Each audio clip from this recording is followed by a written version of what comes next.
ভাই বোনের সম্পর্কের মধ্যে কখনো থার্ড পার্সনকে এন্ট্রি নিতে নেবেন না, কারণ তারা যখন এন্ট্রি নিয়ে নেয় ঠিক তখন আপনাদের ভাই বোনের সম্পর্কে একটা ফাটল ধরিয়ে দেয়।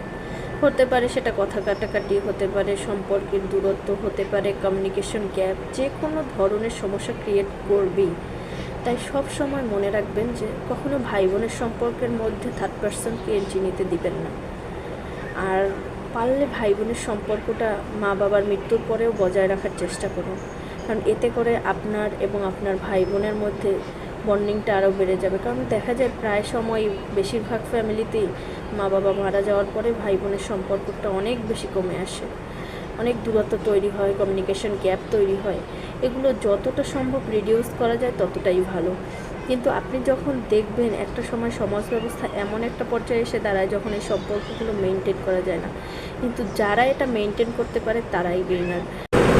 অনেক মানুষই চাইবে যে এই সম্পর্কটায় গ্যাপ তৈরি হোক, ভালো থাকা, ভালো একসাথে কথা বলা, ভাই বোনদের মধ্যে বন্ডিং অনেক মানুষই চায় না যেটা হোক, কিন্তু এটা ধরে রাখা বিশেষ গুরুত্বপূর্ণ। আসসালামু আলাইকুম সবাইকে।